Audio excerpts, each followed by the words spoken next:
मेरे साथ बोलिए, भारत माता की। क्यों भाई, 16 वालों की आवाज को क्या हो गया है? ऐसी आवाज चलती है क्या? मोदी जी दिल्ली में है, दिल्ली तक आवाज जानी चाहिए। इस और ऊपर पहाड़ी पर सब लोग जो खड़े हैं वो सभी मेरे साथ दोनों हाथ उठाइए, उठाइए दोनों हाथ। फिर से एक बार यहां कमल खिलाने के संकल्प की मुट्ठी भींचिए और प्रचंड आवाज से बोलिए, भारत माता की, भारत माता की। मंच पर उपस्थित मंडल के अध्यक्ष देशराज शर्मा जी, सुखदेव मसंद जी, श्री विपिन जम्बाल जी, तनु भारती जी, बहन कुसुमलता जी, श्रीमती अनीता चौधरी जी, श्रीमती रजनी देवी जी, श्री जुल्फी राम जी, श्री ओम प्रकाश जी, श्री वीणा श्रीवास्तव जी, सोनिया बंटा जी, श्रीमती रागिनी जी, श्रीमती मोनिका जी, श्री अमित शर्मा जी, हरियाणा से आए हुए संदीप सिंह जी, और आज इस सभा में इतनी बड़ी संख्या में ऊपर नीचे सब जगह जहां तक नजर पहुंचे मुंड ही मुंड दिखाई पड़ते हैं। इतनी बड़ी संख्या में आए हुए प्यारे भाइयों बहनों माताओं और मेरे जिगर के टुकड़े जैसे युवा मित्रों,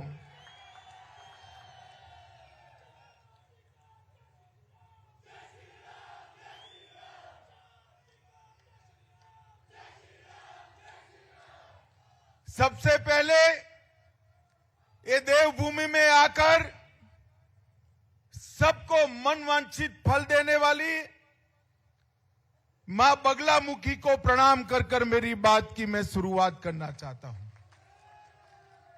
यहां के शिव मंदिर के भोलेनाथ को भी सत सत नमन कर कर मैं मेरी बात की शुरुआत करना चाहता हूं। माताओं, भाइयों, बहनों, युवाओं, देश भर में जहां पर भी जाते हैं, मैं गुजरात से आता हूं, जब भी हिमाचल की बात करते हैं सभी लोगों की आस्था है ये पहाड़ियों की चोटियों पर, ये हिमगिरी पर स्वयं देवी और देवता निवास करते हैं, ये देवभूमि।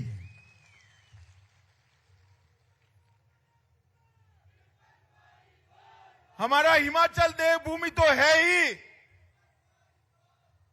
मगर ये हिमाचल की माताओं को मैं प्रणाम करना चाहता हूं, क्योंकि पूरे देश भर में आबादी के अनुपात में अगर देश में सबसे ज्यादा अपने नौनिहालों को सीमा पर सेना में भेजने का काम किसी ने किया है तो हिमाचल की वीरांगना माताओं ने किया है।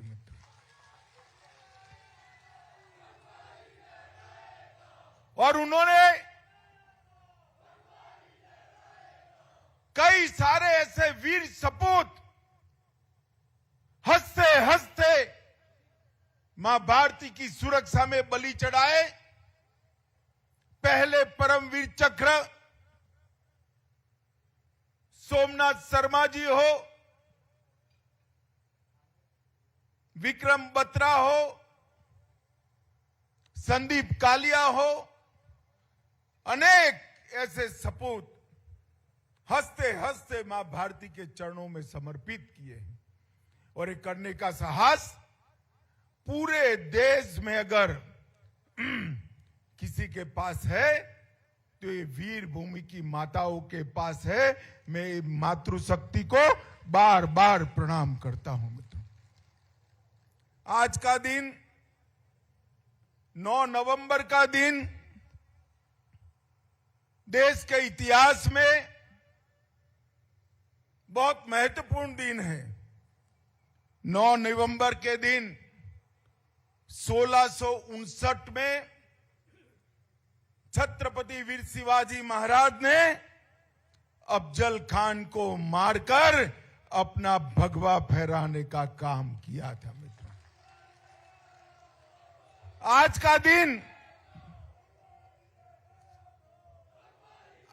दिन हिंदू पद पातशाही की स्थापना के लिए बहुत महत्वपूर्ण दिन है।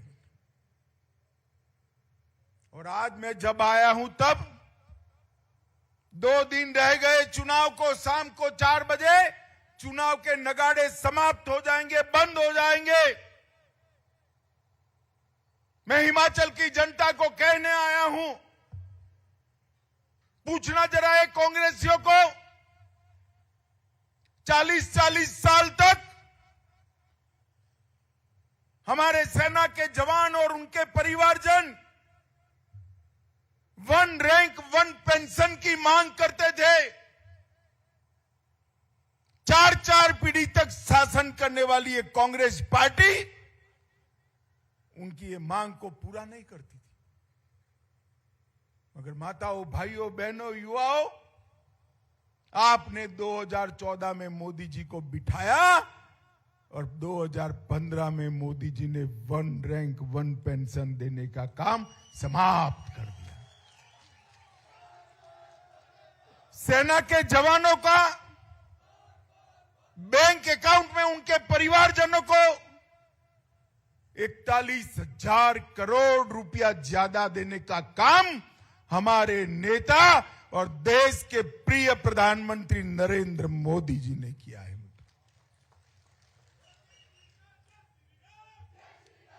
ये पूरे देश में सब लोग कहते हैं, कहीं पर भी पूछो मोदी जी कहां से आते हैं तो कहते हैं गुजरात से आते हैं।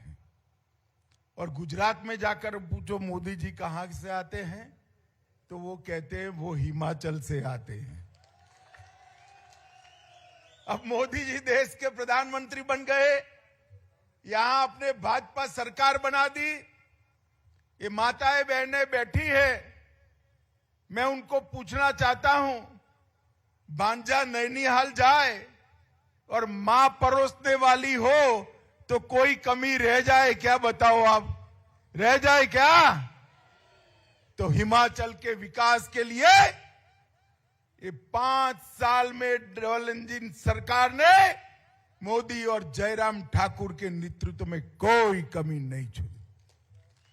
आईआईटी हो, एम्स हो, मेडिकल कॉलेज बढ़ाना हो, एमबीबीएस की सीटों में वृद्धि करनी हो, रोड, रास्ते, बिजली के कारखाने बनाने हो, हर क्षेत्र के अंदर विकास के मुद्दे पर ये दोनों सरकारों ने मिलकर हिमाचल में विकास का नया इतिहास लिखा है। अभी हमारे बिपिन भाई खामखा कहते थे कि पीएम नरेंद्र भाई है, नड्डा जी हमारे राष्ट्रीय अध्यक्ष है, अनुराग भाई सूचना प्रसारण मंत्री है, कांग्रेस के पास कौन है? अरे बिपिन भाई, आपको मालूम नहीं है कांग्रेस के पास?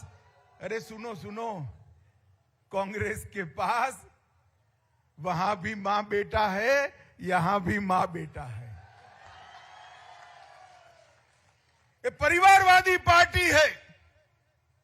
ये पार्टी में नीचे से उठकर आए हुए मेहनती पराक्रमी युवाओं की कोई जगह नहीं है। ये पार्टी में अगर आगे बढ़ना है तो किसी राजा रानी के घर में जन्म लेना पड़ता है भाई, तब जाकर आगे बढ़ सकते हो। शहजादा होना जरूरी है, राजकुंवर होना जरूरी है।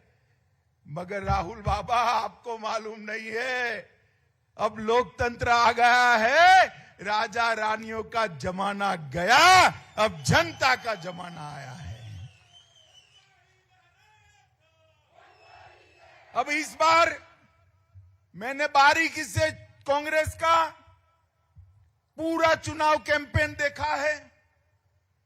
दो ही बात करते हैं, एक तो हिमाचल में एक बार कांग्रेस आती है, एक बार भाजपा आती है, इसके अलावा इनके पास कोई एजेंडा नहीं है।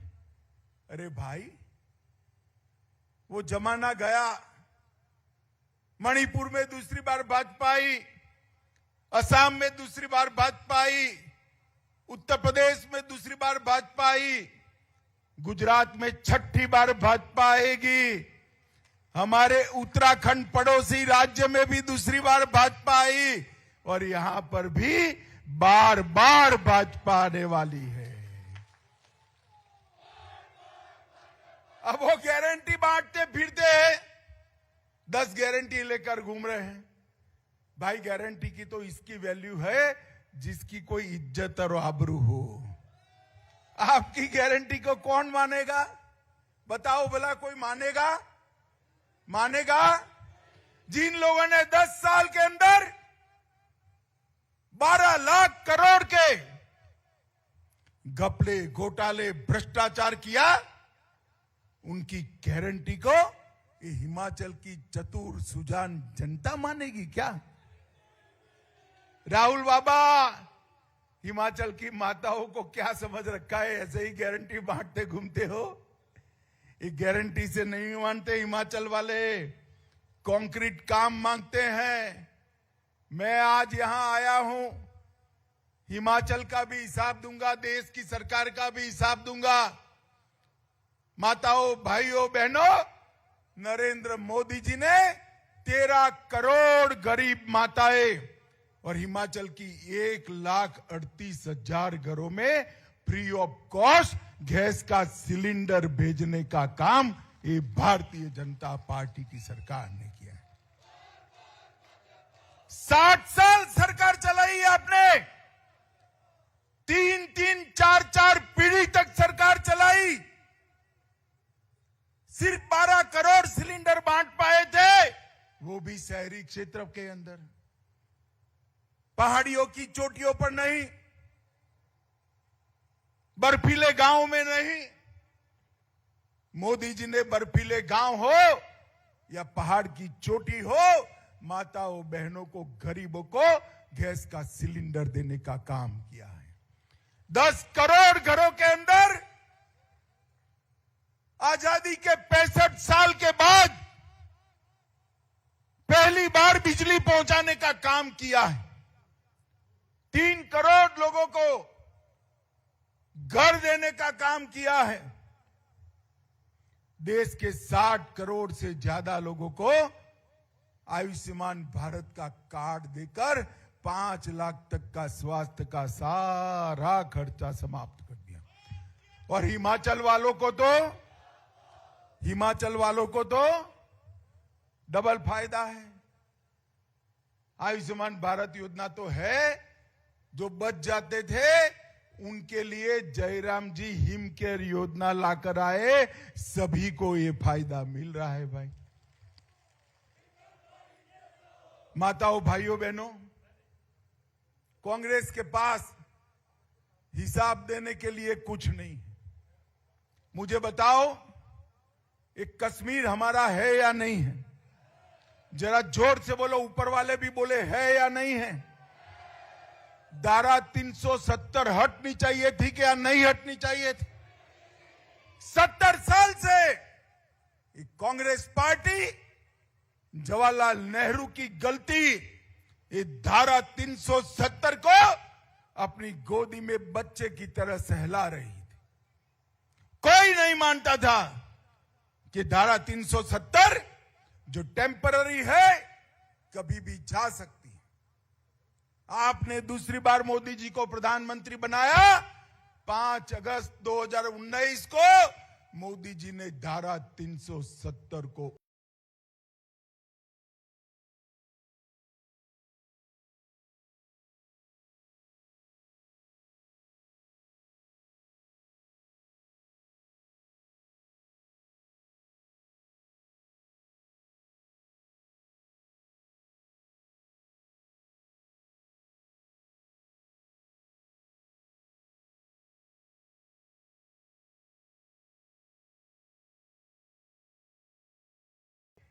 धारा 370 मत हटाइए, खून की नदियां बह जाएंगी। अरे राहुल बाबा, धमकी किसको देते हो भाई? ये हट भी गई, खून की नदियां छोड़ो, कंकर चलाने की हिम्मत नहीं है, कंकर चलाने की। ये भारतीय जनता पार्टी की सरकार है। 10 साल तक सोनिया मनमोहन सरकार चली। पाकिस्तान से आए दिन आलिया मालिया जमालिया घुस जाते थे, हमारे जवानों के सर काटकर ले जाते थे, अपमानित करते थे।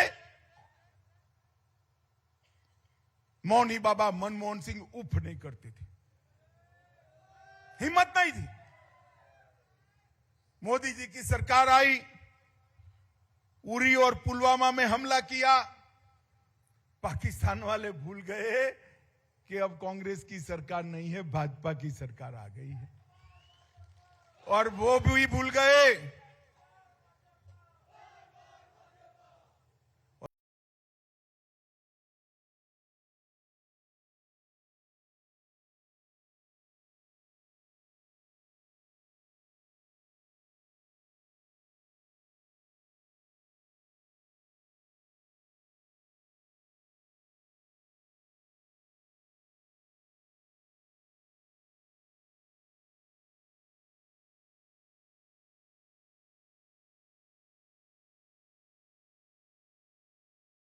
पूरे देश भर के अंदर एक संदेश भेज दिया कि भारत की सीमा और भारत की सेना उसके साथ छेड़खानी नहीं करते, वरना नतीजे भुगतने पड़ते हैं, नतीजे भुगतने पड़ते हैं। माताओं, भाइयों, बहनों, मुझे बताओ, जहां पर प्रभु श्री राम का जन्म हुआ था, वो राम जन्मभूमि पर रामलल्ला का मंदिर बनना चाहिए या नहीं बनना चाहिए? जब से बाबर ने तोड़ा, तब से लाखों लोगों ने अपनी जान कुर्बान कर दी, मगर मंदिर नहीं बनता था। कांग्रेस उसको उलझाए रखती थी और हमें ताने लगाती थी, मंदिर वहीं बनाएंगे, तिथि नहीं बताएंगे। राहुल बाबा, अब तिथि बताने की जरूरत नहीं है। भूमि पूजन हो गया, मोदी जी ने भूमि पूजन कर कर मंदिर का काम चालू कर दिया है। और युवाओं, ये जय श्री राम के नारे लगाते हो ना, मैं आपको कहता हूं, जनवरी 2024 का अयोध्या का टिकट बुक करा दो। जनवरी महीने में वहां भव्य राम मंदिर आपको बना हुआ दिखाई पड़ेगा। काशी विश्वनाथ का कॉरिडोर औरंगजेब तोड़कर गया था, तब से लेकर आज तक नहीं बनता था। बद्री धाम, केदार धाम, उसका पुनरुद्धार नहीं होता था। नरेंद्र मोदी जी ने इस देश के आस्था केंद्र को फिर से ऊर्जावान बनाने का काम किया है। हम वोट बैंक की राजनीति नहीं करते, हम वोट बैंक से डरते भी नहीं है। माधव, इस देश पर कोरोना का संकट आया, नरेंद्र मोदी जी दिन रात प्रयास कर कर सभी सरकारों को, देश की 130 करोड़ की जनता को साथ में जोड़ने का प्रयास कर रहे थे। राहुल बाबा हर रोज सुबह 7 बजे उठकर एक नेगेटिव ट्वीट करते थे। मोदी जी ने कोरोना आते ही हमारे वैज्ञानिकों को सूचना दिया कि जल्दी से जल्दी इसका टीका बनाया जाए। हमारे वैज्ञानिकों ने भी कोई कमी नहीं छोड़ी। देश भर में सबसे पहले टीका बनाने वाले देशों में से एक देश हमारा भारत था। मित्रों, मैं पूछना चाहता हूं हिमाचल के आप सभी लोगों को, सबको 2-2 टीके लग गए हैं ना? हाथ ऊपर करिए, लग गए ना? 25 पैसा भी देना पड़ा है क्या? सरकार ने सामने से कॉफी पिलाकर टीका लगा दिया ना, बूस्टर डोज भी लगाना, और जो गरीब थे उनको 2.5 साल से प्रति व्यक्ति प्रति माह देश के 80 करोड़ गरीबों को मुफ्त में राशन देने का काम ये नरेंद्र मोदी सरकार ने किया।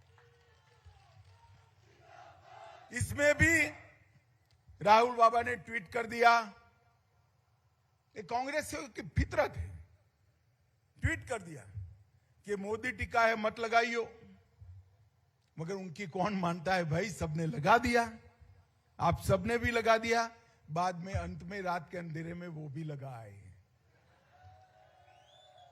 अरे भाई, टीका टीका होता है, देश के वैज्ञानिकों ने बनाया है, टीके में भी राजनीति करनी है क्या? लोगों की जान बचाने की जगह राजनीतिक रोटियां सेकती है कांग्रेस पार्टी। मित्रों, 12 लाख करोड़ के घपले घोटाले कर कर आज यहां गारंटी बांटते हैं। भारतीय जनता पार्टी के शासन में कोई एक घोटाला नहीं ढूंढ सकता, घोटाला ढूंढना मुश्किल है। और कांग्रेस के शासन में घोटाले गिनना बहुत मुश्किल है। भाजपा के शासन में घोटाले ढूंढना मुश्किल है, कांग्रेस के शासन में घोटाले गिनना बहुत मुश्किल है। इतने घोटाले किए हैं, नाम भी याद नहीं रहते भाई। ये विपिन भाई अभी अपील करते थे कि यहां कमल खिलाइए,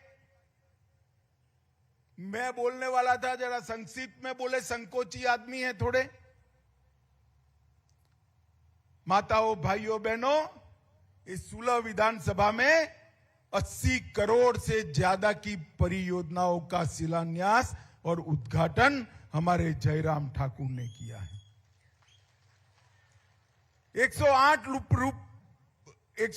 लाख रुपयों की लागत से उप तहसील नाला का लोकार्पण किया।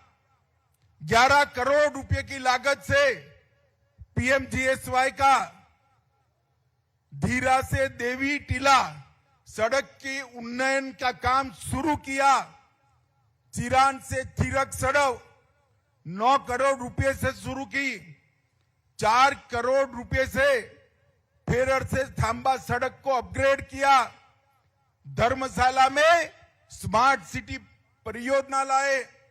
पठानकोट मंडी रोड 4 लेन की बनाने की परियोजना चालू कर दी। चिनार औद्योगिक क्षेत्र, देहरा विधानसभा क्षेत्र में इंडस्ट्रियल एस्टेट विकसित हो रहा है। देहरा में सेंट्रल यूनिवर्सिटी देने का काम किया। और कांगे पेयजल परियोजना 300 करोड़ की लागत से हर घर में नल से जल पहुंचाने का काम शुरू किया। माताओं, भाइयों, बहनों, 1,38,00,000 परिवारों को गैस का सिलेंडर दिया। विलासपुर में 1500 करोड़ रुपए का एम्स बनाया।